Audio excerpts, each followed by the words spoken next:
I'm not an expert in anything, but I know what I do and what I've done has worked for me. And I think it would work for others. It's working for my children. And part of that is sort of just trusting and surrendering to what your choice was. And if it's freedom, great. If it's hard work, great. I mean, as a young man, I chose to work my butt off.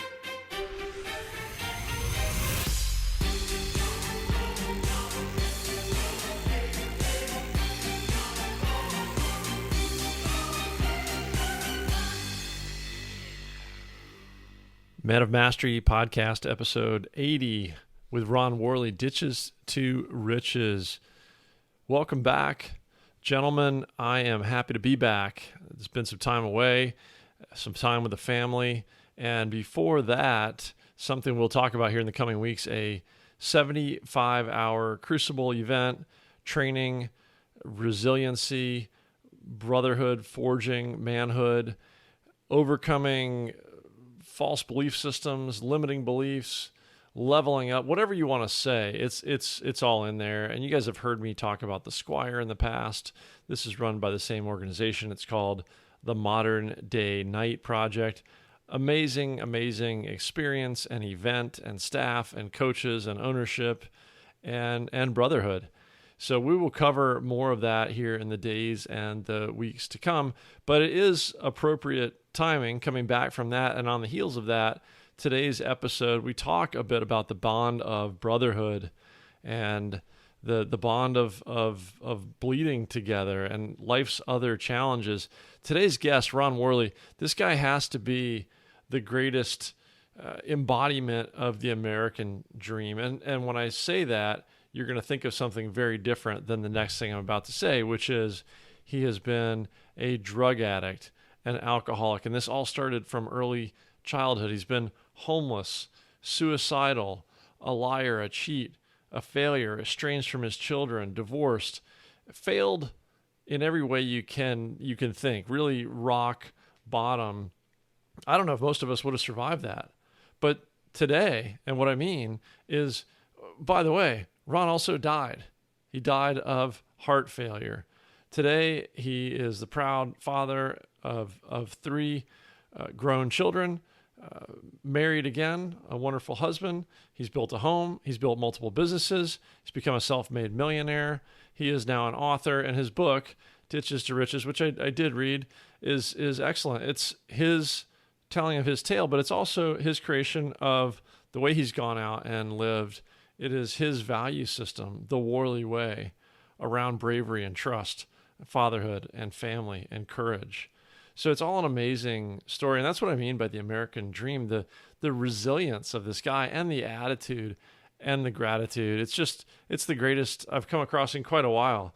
And I've talked to some amazing folks on the show. So I'm really excited for you to talk to Ron. And by the way, he's created businesses in a space I had no purview of in the past, right? He's been a bail bondsman in one of his businesses. He's been a bounty hunter. So super excited to hear about that business as well. I think you'll really enjoy Ron, his very forthright, very honest, very courageous and transparent telling of his tale and his journey. So please tune in with Mr. Ron Worley. All right, here we go. We're live, Ron. Ron Worley, new author of Ditches to Riches. Looking forward to talking about this today. Ron is a business owner in Colorado, a devout family man. He's also got an amazing story of Ditches to Riches, being homeless, being a drug addict, being an alcoholic, and some real drama and trauma that came with that. And as we like to say, wins and lessons. So a lot of lessons in this one. I'm looking forward to it. Ron, welcome. Thank you, Michael. Thanks for having me on. Yeah, absolutely. I get a chance to read the book. Thank you so much for coming on and for sharing the book. Amazing story. Why don't you, we got a lot to talk about today, and I want to make sure we hit some of the business side of your life and your journey, but want to make sure we talk about fatherhood. Sure. But let's just talk about those kind of major crossroads you hit in the low, dark parts of your life. Tell us that story. Yeah. So I always start this story off with is I never really had a chance as a child to not do drugs. My parents were a couple of hippies, and they did drugs when I was in a toddler age. And my father actually would get me high on marijuana to put me to sleep at night when I was 2 years old and on. So by the time I was 12, they actually had to wean me off of marijuana because I was smoking so much. It was causing my parents some embarrassment in the community and whatnot. So by the time I was 12, I was looking for it elsewhere, which anytime you do that, you find other things too. So I started to venture out into uh, the hard drugs, if you will, cocaine, acid, uh, anything psychedelic was awesome for me in high school. I loved that. And by the time I graduated high school, I was a full blown alcoholic, um, and had basically I was free. I ran to 3,500 miles away from my hometown of Wasilla, Alaska, to a little town called Chadron, Nebraska. And I proceeded to. I thought I was going there to play football, but my drinking and my drugging took care of that real quick. And I just partied for 2 years there before eventually getting kicked out twice in college. So that led me to just kind of this life of work, if you will. I always thought that you had to go to college to make any money in this world, and of course nowadays I don't believe that at all. But I struggled with that for many years. Thought I was a loser because I didn't finish college, and so I took on little jobs. I was a trash man. I did concrete. I did a lot of stupid jobs that I hated. I tell my kids I know exactly what I don't want to do for a living, ever again. So, but anyways, I digress. By the time I was 24, I was still, full blown alcoholic, but I started to have kids. And my mother actually hired me as a bail bonds agent uh, at that same time. That was in 1997. And she had been doing it a couple of years, needed a hand. And so I came on as a partner, and we started to grow that business. And that's when I really realized that, entrepreneurship was great and that I wanted to do that for a living. However, my drinking again took all that away. I ended up divorced without my children and homeless back in Nebraska after a few years in Colorado. Lost my job with my mother and was basically just broke and had nowhere to live. Um, and after of course, the ditches to riches part, here I am homeless, and I had wrecked somebody else's car and rolled it over and was thrown from it and landed in a ditch. And that's where the book picks up, basically, is from that ditch. And that was the lowest point in my life. I had nothing at all at that point. And And Ron, sorry, so just to interject quickly, where that book picks up. So you're laying in the ditch from a drunk driving car accident, and you had no license because I think you'd already racked up 3 DUIs just That's before that, correct. right? Okay. That is correct. In fact, 2 weeks prior in that same town, I had gotten my third DUI Wow. and my fifth trip to jail at that point.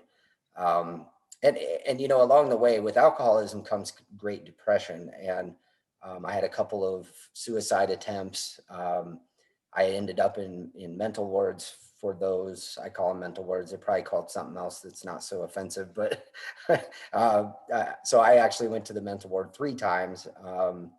Two of them for trying to take my own life, and one I just went to try and get some help. But the alcoholism changes your brain. Not only does it make you depressed, but it makes things appear, reality isn't reality after a while when you're so deep into alcoholism. And I was into it so deep that I was drinking Blue 100, which is 100 proof schnapps. And the reason was because it was powerful, cheap, and I could hide the breath wasn't so bad, I thought. But I was drinking that in the middle of the night just to kind of level up so that I could sleep. So I'd wake up every night, 1, 2 o'clock in the morning, and have a couple of shots to level up. Um, so it was pretty bad, and my mind was never sober, and so I really wasn't living in reality at the time. Right. All I knew is that I hadn't seen my children in 6 months at that point, and it was killing my heart. I couldn't hack it. I loved my children. I was a damn good father, and here I was not near them, and I was doing exactly what my father had done to me, basically. The only person in my life that I knew who taught me to be a man was probably the worst man on the face of the earth, the most selfish person I had ever known. And he taught me a lot of things, and they were all, they're not all bad. I mean, of course, he taught me hard work, but he also taught me that you're supposed to beat your women, which, by the way, I've never touched a woman, but he beat his women. He overdrank and would stay out for weeks at a time, and he showed me that that's what a man was, and that's truly what I thought when I got married. Is, hey, I can go out to the bar every night. I can womanize. I can do whatever I want, and she'll stick around. And unfortunately, that's not real. So um, there I was in somebody else's car, rolled over in a ditch, and actually I ended up in the hospital on that one. And uh, the lowest point in my life, I thought, but I made a phone call to my mother to see if she could help me um, get out of this mess I was in. I was carless and in Nebraska, and I wanted to be home, and I knew I needed to be home. She basically told me she couldn't help me anymore, and that bridge was burnt. So the mother, the person who I depended on the most in the world, basically told me to f off, and I knew that was it.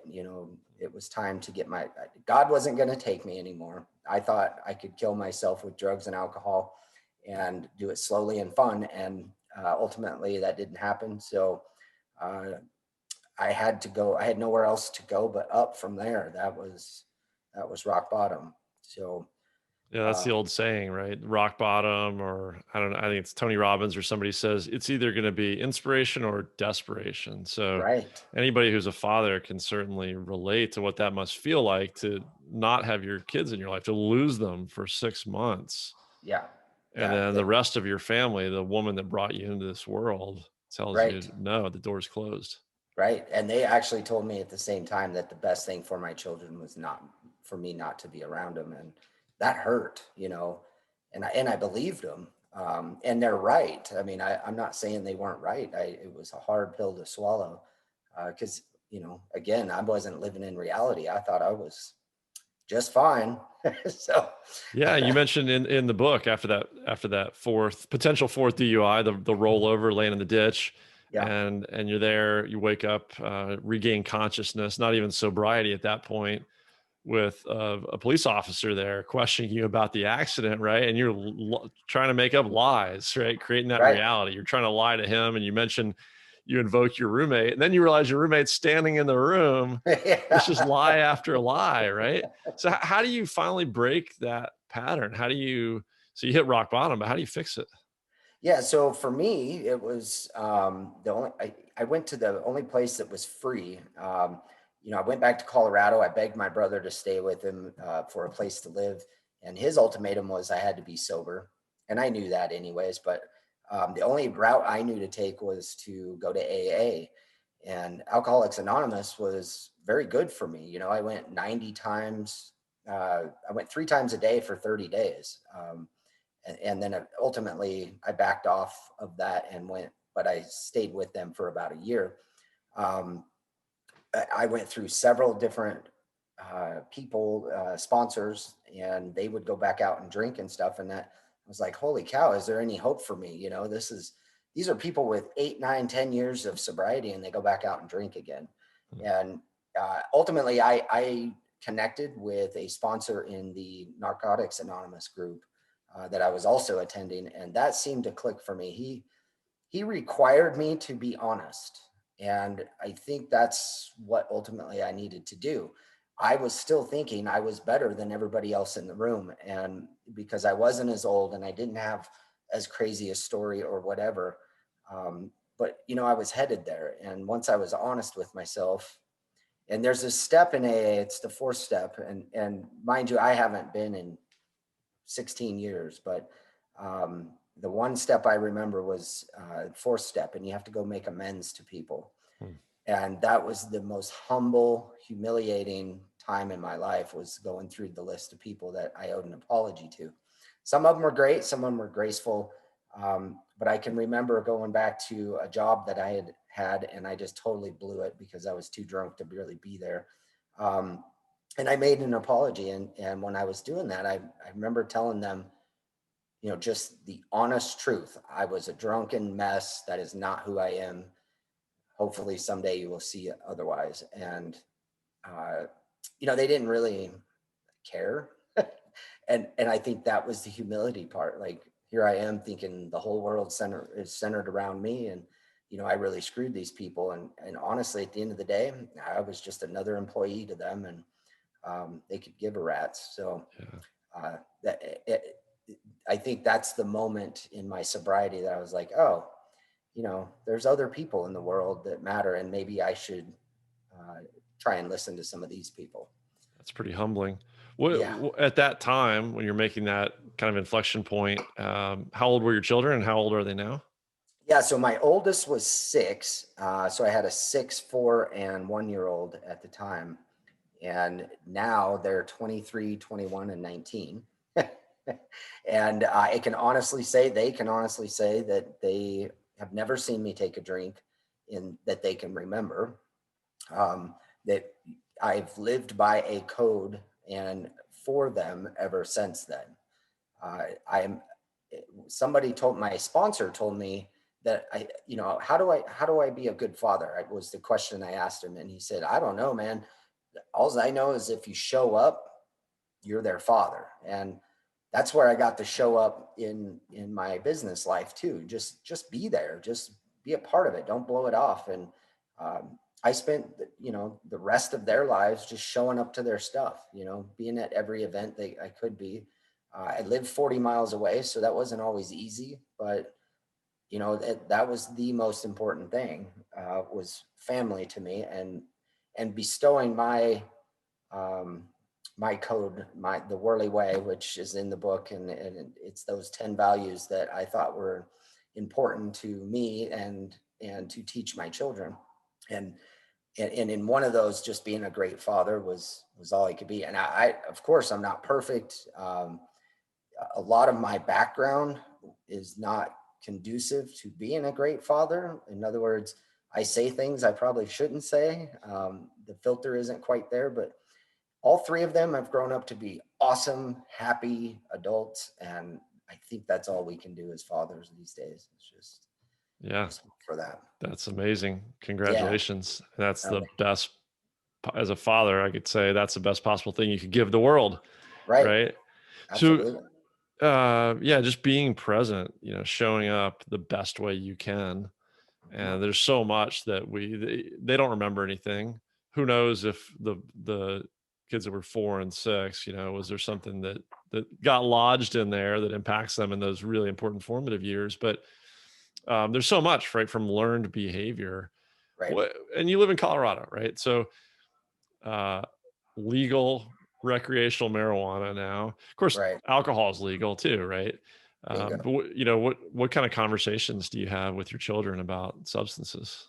Yeah, so I was very honest with them at age appropriate times in their lives, especially that time, 7th, 8th grade when I started drinking. I thought it was important to talk to them about drinking and drugging. And my daughter, she did go down the path in high school, and I took some pretty drastic measures to try and straighten her out. And ultimately, she had to do her own thing and figure it out. And all I can do was um, be keep my values and keep my family whole.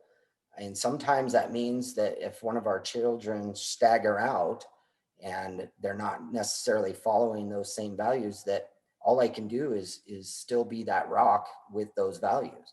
I can't go chasing her and doing what she's doing. And but I can be here when she's ready to come back. And ultimately, she came back very young. I mean, she left the house at 17 and was back at 19 and back in the family and wanted that structure and those values back in her life. And now she's got two stepchildren, and I watch her raise them in the same way that her stepmother raised her. And it, had we strayed with her and followed her down that path and made it okay for her to be drinking and partying and doing that thing, it'd be much different, of course. Right. And my boys, they're very responsible. I don't tell them they can't drink, or they shouldn't drink. That was, my mom was an alcoholic, and she told me those things, and it didn't help.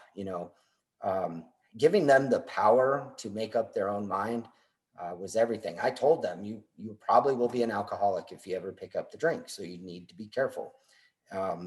Both my boys, I know they drink, but I know they're very responsible. They don't drive. It's a social thing for them, which I find absolutely awesome. If you can do it, power to you. Right. Yeah, it's so hard, right, to figure out as a parent, where do you sort of command and control, and where do you give the autonomy and the freedom? Yeah. Like quick little story for you, but it's a great, it's a great sort of exercise, and it just came back to me as you were describing that. So a couple weekends ago, my son and I, so he's just turned 13, so we just Okay. just have one boy. Went to this awesome experience. It's a father son 12-hour day long crucible event, rite of passage event Wow. that is Yeah. all focused around manhood and values and being concerted, designing how we want to conduct ourselves and what we want life and adulthood to look like. And what does it look Right. like when you start to get a seat at the table as an adult?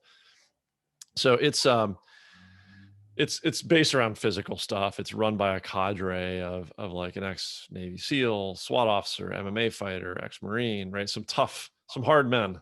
Yeah. Hard Love it. men is amazing. And the cadre, not the cadre, but the group of men who showed up with their sons. Wow, amazing group of just savage servant warriors.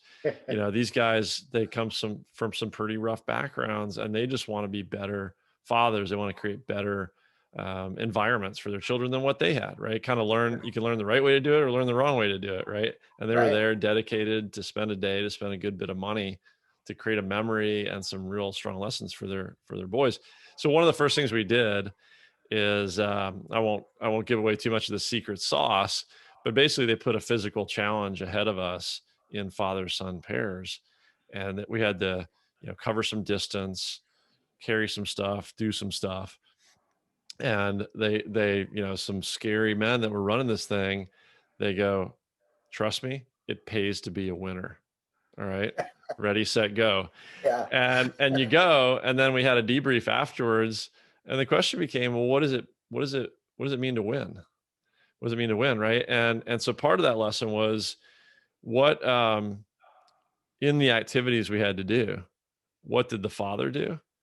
What did the son do as a team? How did you help each other? Or even more importantly, as a father, how much did you allow your son to do, or Yeah. um, charge your son to do, right? Give them the chance to learn, fail, Right. succeed, Right. even if it means you're slower, but Right. maybe that's what it takes to learn, right? So Absolutely. it's that, do you do it all for them, or at what point do you let them loose and see how they go? Sure. Yeah. That's huge. And I think you nailed it right on the head. How much do you let them fail? Uh, Even if you're slower. I mean, I've got children. My youngest is very slow at everything. And it used to drive me nuts when he was a kid. He'd be the last one done with the chores, but he would have to do the chores. The siblings would try and pick up after him and help him out. And I knew that's what he was doing. He wanted those guys to help him. And so he'd be the slowest one there. And eventually they got over that too, because he needed to learn. And you know what? It's important in life too, when they become adults, that they find something that makes them happy, but also that they can do for a living. He's a mechanic, and he can move at his own speed, and he's not in a hurry. It's perfect. Yeah. Yeah, I mean, that's the idea, right? Is find that intersection of what you love to do, kind of your passions, but also where are your talents? What are you good at? Sure. And what's your Sure. aptitude? Okay, well, I love doing this. I can do it at my own pace. It makes me happy. Right. Great. Be a Done. mechanic. Right. Well, let's talk about business a little bit. Just speaking Yeah. of, and we'll come back to the book 'cause it's really fascinating, and the 10 Worley Way values. Um, so one of your businesses right now, you said you own 2 or 3 businesses, and you've sold a few Yeah. bail bonds. I just got to ask, right? I'm so Yeah. curious, right? I don't think I've ever met a bail bonds person in a social setting, have a conversation. You see it on TV all the time. Is it that Yeah. exciting? Is it So it is not that exciting. So I started at 24, 25 years old, and it was, I did my own bounty hunting at that point. We were not as busy, so I had time to do things like that. And so, yeah, that got pretty exciting. And my mom and I bounty hunted together. So that got a little bit weird because she was quite mouthy, and I was the protector. And so she got me into many, many, many scuffles and fights over picking people up that we probably could have just been, it would have been a lot easier if she had not opened her mouth a lot. So, but it becomes quite personal. So these guys are borrowing money from us, and when they take off, they're stealing our money. And there's this part of your heart that goes out there. At the end of the day, it works like a bank. The bank loans you money and they charge you an interest rate. I charge a premium up front. It's a good thing for society, and we do payment plans, so we try and work with people. One of the 3 values that I use in my bail bonds business is compassion. I feel that I can understand I've been to jail 5 times. I understand what they're going through. I understand the fear, and I understand that they need help. So I think that's what's made us successful in bail bonds. It's just that fact. I watch ex-police officers try and do bail bonds, and they just can't do it. Their minds are wired differently about criminals. I believe in America that we are innocent until proven guilty. And I also believe in the gray area, which is where my job comes in. So it is not black and white, and there are different variances of guiltiness too. So that's for the courts to iron out. All I'm doing is trying to give somebody freedom to go back to work, be with their families and things like that while they do it. You've Uh, so as a you've effectively fronted money, right, yeah, at an agreed percentage or commission rate, and then so you're helping them get free pending the court process, right. and yeah, they're obligated a repayment to you, and they're obligated to show up and go through the legal process, right? That's correct. So this doesn't look like, if I turn on, I don't know what I'm going to turn on, the new Magnum PI or something. Like, how many times are you chasing down a guy in a Harley bar and pulling a sawed off shotgun? Like, how often does it get crazy? So that actually, in the days prior, so probably in 5, 6 years, I haven't bounty hunted at all. I hire it out. Okay, you hired out. But to that point, yeah, there was probably 1 out of 20 of those guys that missed court on me would be something like what you would see on TV, Dog the Bounty Hunter, that Yeah, kind there of you go. thing. Yeah. Uh, the whole thing is quite boring though, because you're sitting on these houses for hours watching a house or talking to the neighbors and stuff. And then you get like 2 minutes of exciting arrest time. Now the difference, when I met my wife, she was a police officer. And every time I'd go out bounty hunting, she'd get put into a room and locked down because they didn't want her out helping me, and that job crossing over. And so at one point I got into a physical altercation with somebody I was trying to arrest, and the whole damn police department showed up. And she was put into this room and put on lockdown. And we had to figure out a way to work our jobs. Number one, she was not allowed to give out cards of mine. So, Right. and we had to make a rule in our house that I didn't want to hear about the people she arrested, because a lot of them would call her names and stuff. And Right. it just put a bind on how I thought about them when I was bailing them out. So, but yeah, it probably 3, 4 times a week we were out bounty hunting. Wow. And It can be quite scary at times where we don't have backup. We have the guys we brought, and that's usually about it. And nowadays, it's a lot tougher. Back then, so there's this one law, it's called Taylor versus Tainer, and it gives us the right to apprehend, even if it means breaking and entering. So there's times that I've broken into windows and sliding glass doors and beat down doors and whatever to get inside a house to apprehend somebody, and it was completely legal. Wow. There was a switch in the last 10 years that, yeah, it may be legal, but it's frowned on and it's not okay to do. So it's become a little bit more of stakeouts. And so that's when I started kind of hiring most of that done, because that's super boring, man. And I don't have the patience for it. So you're a money lender at this point, basically, Yeah. like any other lending practice. Has that uh, court processes? Some lawyers I've talked to have really slowed down over the last year with COVID. Maybe I don't know if Yep. it's picking back up. Did that slow the whole process down as far as your velocity of money, your cash flow, how often you're lending and getting repaid? Yeah, that is a problem. So the jails have shut down completely at times during this COVID stuff. So literally 2 months of no income. And right now they're just releasing any misdemeanors that come in. Hmm. So they don't even accept them. They just write them a ticket. So I'm not getting any misdemeanors at this point, and felonies are, it is what it is. Thank God I have other things going on, and that's why I do, is because bail bonds has been on the bubble since 2010. We've been able to keep our jobs, but every year it's a fight up at the Capitol. Our government wants to take that over, and basically the new rhetoric in America now is catch and release, and let's hope they come to court. It used to be justice for all, and that means we've got to get them to court, and that's all the judges cared about. At this point, I've even heard that they're going to get rid of cash bail entirely.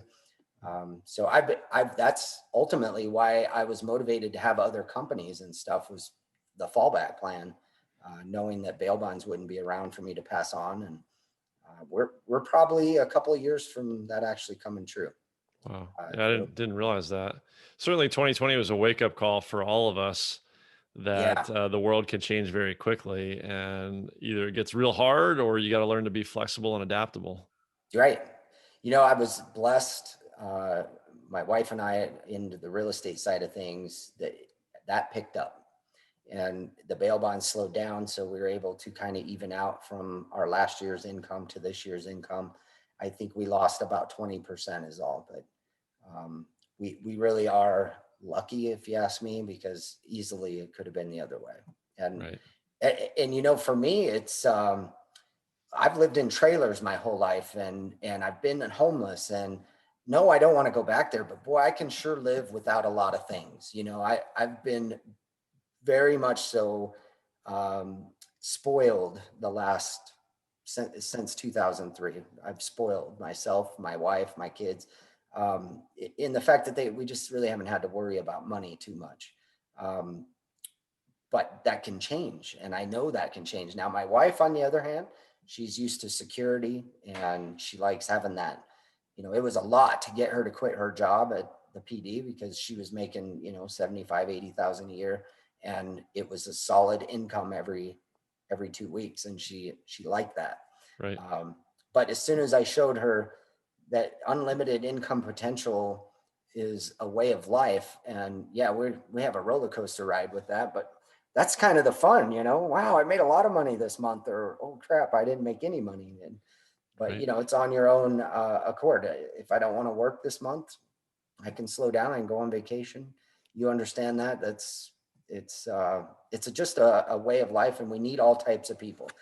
That's kind of where I was going with the children. I've got two kids they live that lifestyle, and I got one that's a mortgage broker, and I've got one that is also a bail agent, uh, and then I've got the mechanic that wants the security. So, we need all types of people in this world. Right. We don't just need a whole bunch of entrepreneurs. We Yeah, need, absolutely. It's not for everybody, but 2020 was a wake-up call in so many ways. yeah, A chance to find gratitude and what we can be happy for. It's a chance to, I think a lot of people had that wake up call of what does security mean Right. in a career? Is security, working for a company, and what happens when that company, the business doesn't work anymore because the Right. world shifted or they lay off their workforce? Well, it's completely out of your control. Maybe it felt safe and comfortable, but Sure. it's 100% out of your control, other than, perform and create relationships, things like that. But yeah, it's more of a roller coaster when you uh, determine your own fate, but Sure. it's all in your hands, right? Succeed or not succeed, it's all on you. Well, and I think if you have that spirit, you have a way to survive, and that's where I think what we learned the most in 2020 was survive. Survive. Survive and thrive. Yeah. Where can you thrive?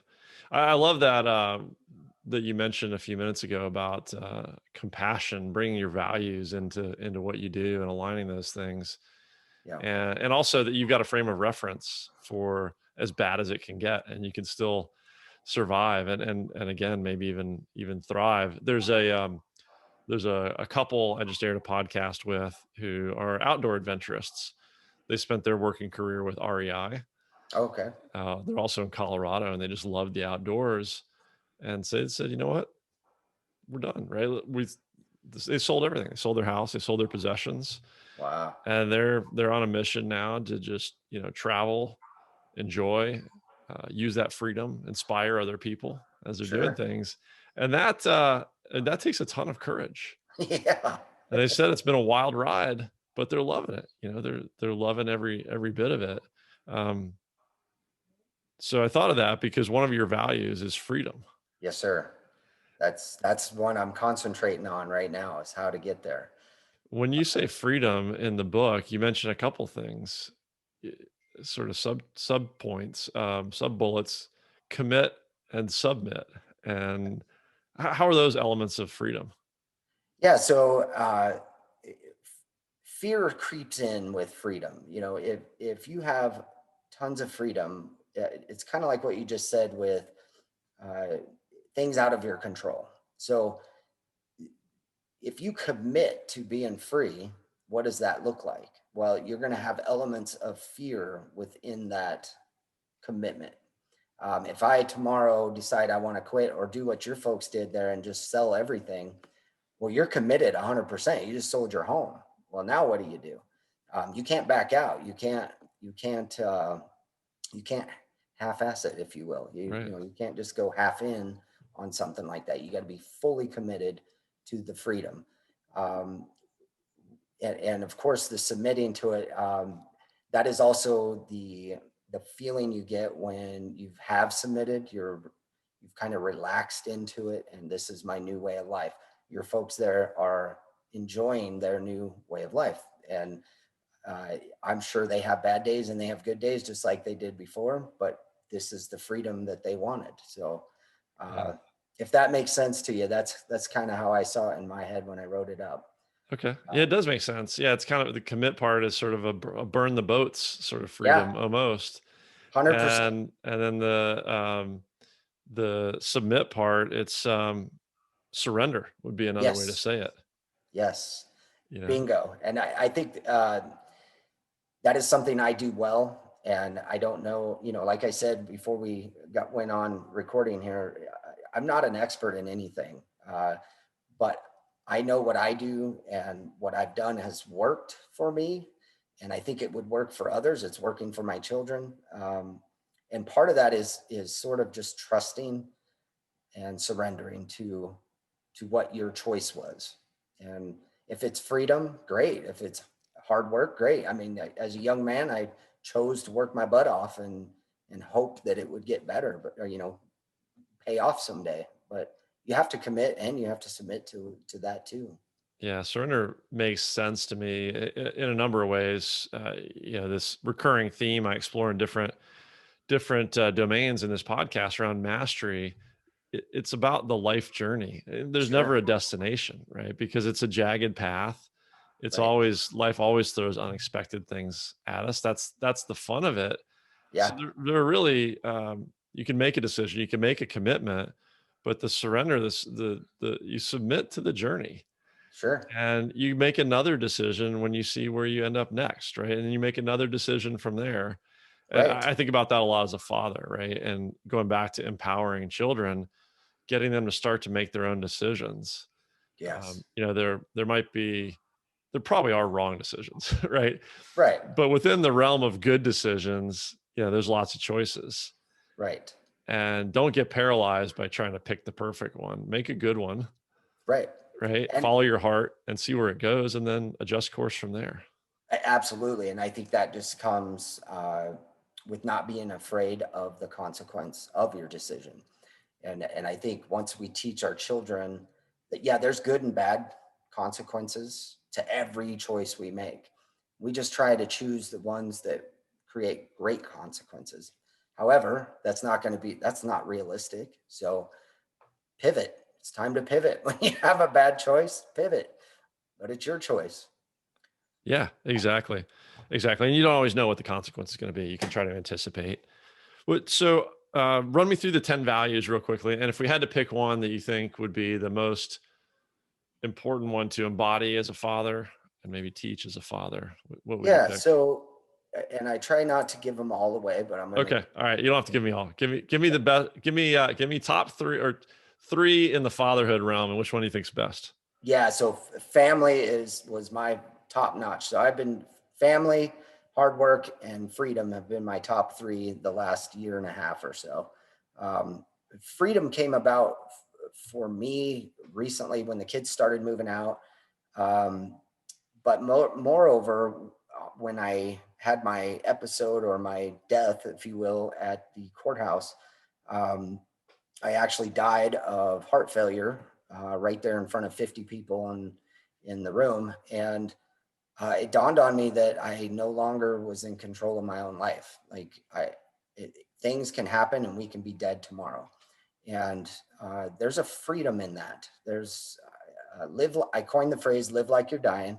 Uh, and my wife is completely sick and tired of me living like I'm dying. And I've had to make some adjustments this year. But, in 2016, I went down and I didn't know if I was going to live to see 2017, 18, 19. They gave me very few years to live. And so everything I did was about collecting moments. And to me, that was the freedom. I had worked my way to a point where I could spend a little money traveling, going to see people I loved. And that was important. Whereas now, freedom is building a house that I love and being in that home and working from home and having a nice place to call home. So it changes over the course of your life, and with those consequences uh, comes great lessons as well. But family's always been important to me. That changes as well. I don't believe family is always blood, but the blood that does come around and is around, I try to keep them close. And so, for instance, with my kids, we have Thursday night dinners every single Thursday, and I invite them and their loved ones as well. And we just have a big dinner just to make sure we all know each other. And that's been successful to keep us grounded and tight as a family in their adulthood, Yeah. which that's important to me. And then of course, hard work is very important if you're an entrepreneur, if you are planning to have a future at all. I believe that's something we should distill into our children right from birth, if you can, as soon as they can start doing chores. And just uh, for me, for our family, our chores were not paid. We didn't give allowances. They had to do things around the house just like I did in order to live there. Right. Um, and so that's how we gave them the value of a dollar. On top of that, we made them split every money they got. They had to take 50% and put in their bank accounts for savings. And they were able to learn the value of a dollar through that. And they're all really good with their money, better than me, in fact. Um, so I still hold hard work, family, and freedom near and dear to my heart. And the rest of them, they'll have to read my book for. That's right. Got to get the book. Okay. Thanks for sharing those three. Those are I wrote down, when I read your book, I wrote down family, I wrote down freedom. So I picked two of your three. Nice. And hard work, I embrace it. What Um, was your third one? I didn't pick three. That I just came up with that Okay. question right now, but those Okay. happen to be two of the ones I wrote down. I heard a take I really like recently on you mentioned, family and blood, Yeah. and the old saying that blood is thicker than water. But here's the spin I heard on that recently is, it came from I think a veteran of, the brotherhood or the sisterhood or whatever it might be, the Yeah. tribe of people you've bled with, that you've Yep. gone to battle with, literally or figuratively. So that's another Absolutely. way to look at blood, family. It absolutely. And I've, our family is those people that believe in values or have values themselves, quite possibly the same exact ones. If not, it's fine. But as long as you have values, there's some blood spilt there.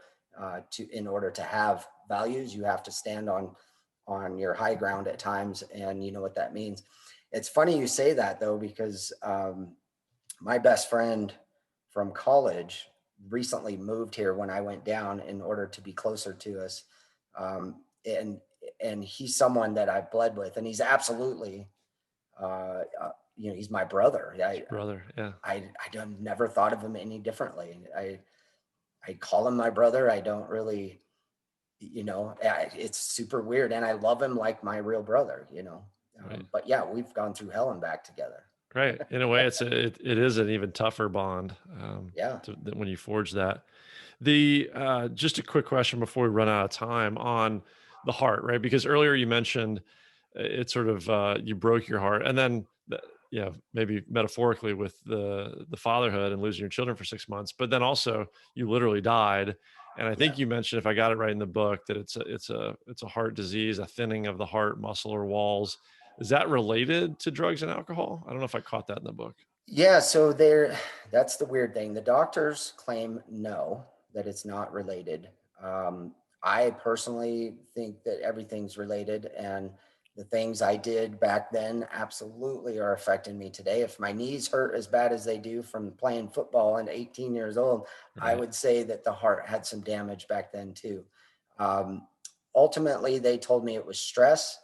We release a hormone called cortisol, and cortisol does amazing things to hurt the body, not only hormonally, but it actually damages the heart too, which is why I started changing the way I worked too.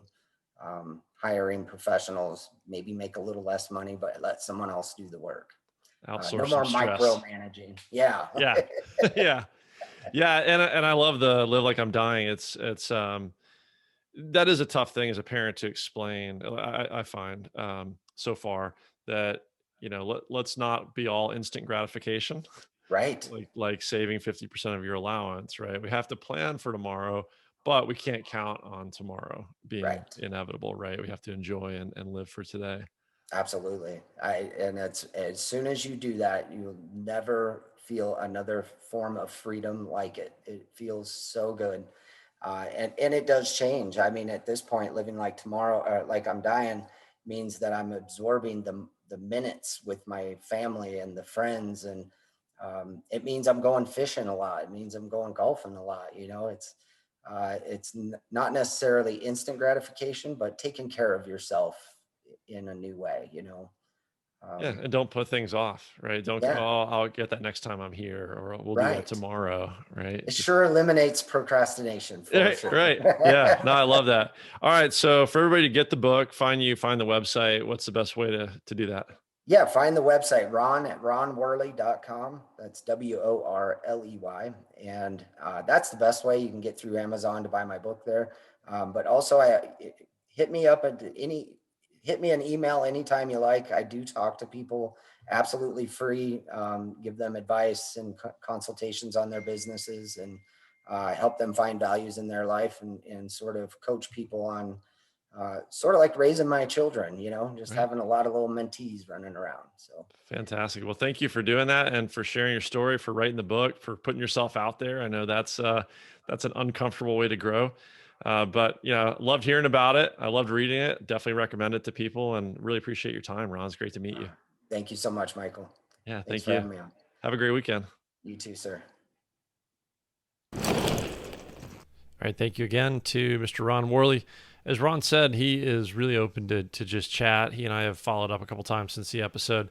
He's very accessible by email. So for his email address, as well as links to his website, Instagram, Facebook, hit the show notes for this episode at manofmastery.com/080. You'll also find an affiliate link to Amazon for his book, Ditches to Riches. Really encourage picking that up. It's a quick read, and there's a great little value system in there.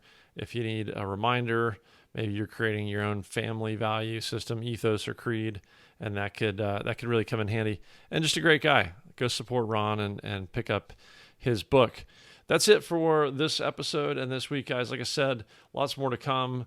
I got a pretty full queue of folks on the calendar now that I'm back in the chair and back in action, and really do look forward to unpacking and peeling back some more about that transformational training event, the Modern Day Night Project that I just got back from.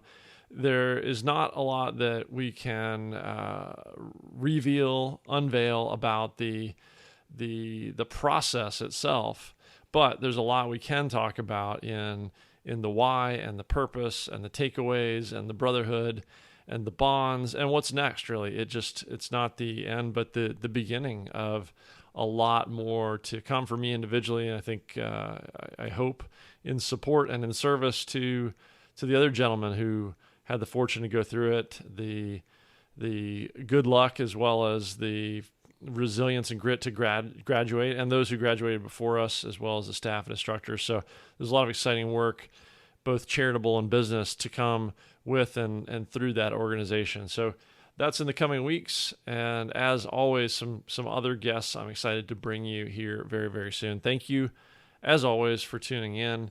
Please continue to feel free to reach out. I love talking to you guys. I love hearing how it's going for you. I love hearing how you're taking away and putting things into action. So get back out there, keep crushing it, guys, and we'll talk soon.